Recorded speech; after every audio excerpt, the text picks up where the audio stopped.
when you understand the nature of reality, and you understand that everything is simply energy, and you understand that these two different polarities of energy are manifested in this physical reality as the two emotional energies of love and fear, then you begin to understand how it works. Now, I'm not saying we form any one world religion and start worshipping Gaia and the hell with everything else and whatever.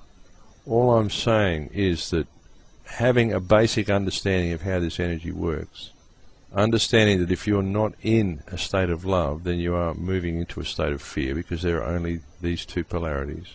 Everything in between are simply different points on the scale between the two extremes of unconditional love and absolute fear. All other emotions fall within those 2 points. Having that simple understanding can work wonders in your life. And when you begin to understand that the way to access the higher vibration of love, the polarity of love, the way to move towards that polarity is through empathy. Empathy and compassion.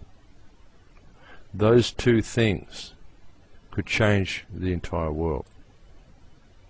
If every single person started acting in a state of empathy towards every action that they conducted with another person, if every single person in this reality, if every person on this earth suddenly understood that there is only a single consciousness here, there is only a consciousness that exists in the surrounding field, and we are all frequencies of that consciousness. We are all connected to each other energetically. We are all part of the same conscious energy field. What we are experiencing is simply what that one particular frequency is manifesting. This is happening so that the overall consciousness can experience all that there is to experience. As soon as we choose to be in the correct energetic state, as soon as we consciously choose the love polarity on the scale, and we choose to be in a state of empathy, we choose to connect with each other, we choose to do the right thing in all that we do, and to not succumb to the fear, to not succumb to the need to dominate others, to understand that we are the others, we are each other. As soon as we can come to that understanding, the entire consciousness of humanity will shift. And we don't need all of humanity to do this. All we need is a critical mass. All we need is a certain percentage of humanity to start understanding the connection that we have, start feeling the connection that we have, start living the connection that we have to each other. Once we can do this, then all the problems are solved. We can still have technology. I've often said we can still do all of the wonderful things we can hope to do. We could do more. We could start conducting space travel. We could start doing all sorts of things if we started acting humanitarianly instead of economically. We waste so much time on depopulating the planet and spreading pollution. The depleted uranium that's been dumped on the Persian Gulf by the ruling banking cartel, this is disgusting, folks. This is the most extreme case of environmental vandalism that has ever been seen in the entire history of the world. This whole area has been rendered virtually uninhabitable forever. It's just been completely covered with depleted uranium. This stuff's got a half-life of over 4 billion years, older than the Earth itself. We've seen the birth defects in Iraq, and it's shocking, folks. It's absolutely shocking what these people have done. And it's still going on. This is an ongoing thing. See, when they're going and waging these wars, they're not just going and having a war and killing people. They're using depleted uranium weaponry while they do it. And they are completely polluting these areas forever, so that these areas will become uninhabitable. It's just bizarre. It's absolutely bizarre.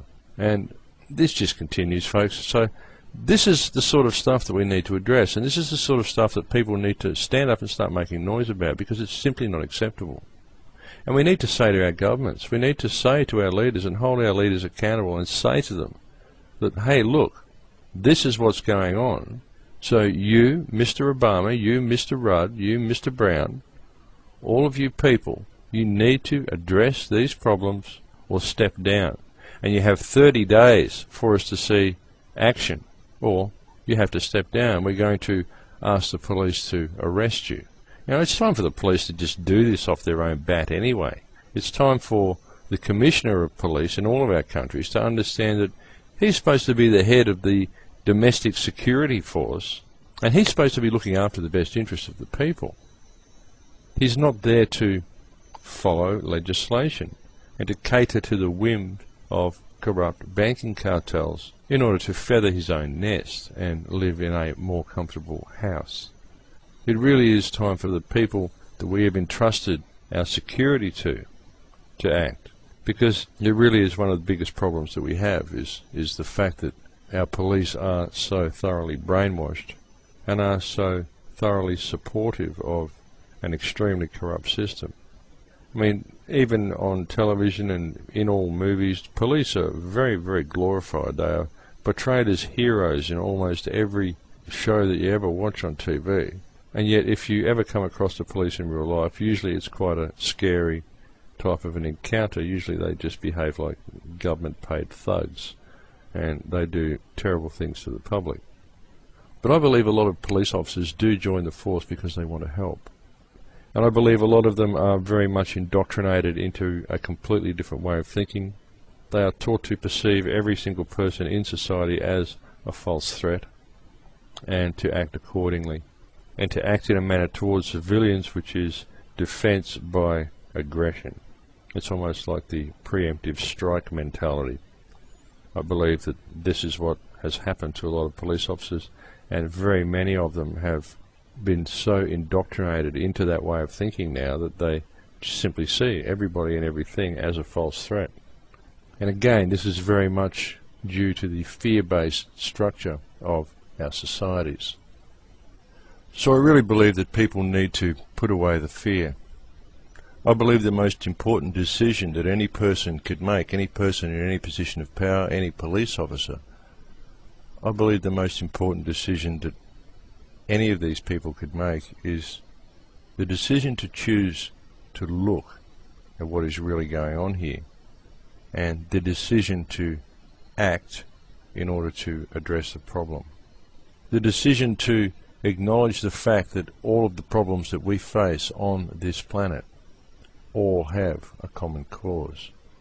And we can address that cause. We don't need war to do it. We don't need violent revolution to do it.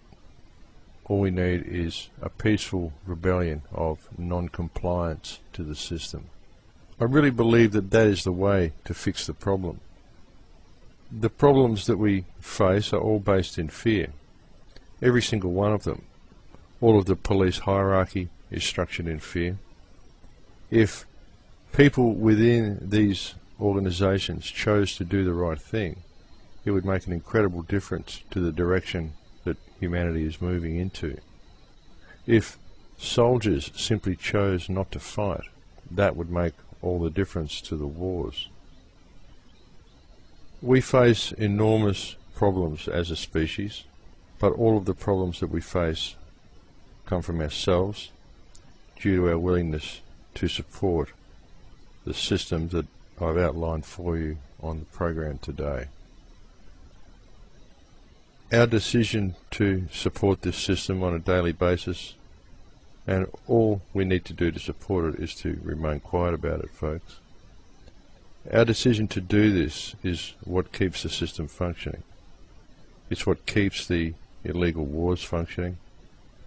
It's what keeps people losing their homes.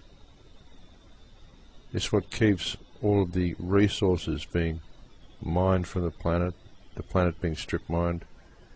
The whole corrupt mess, everything, all the problems that we face, all of this is supported by every person who remains quiet and shuts their eyes and looks the other way to what's really going on.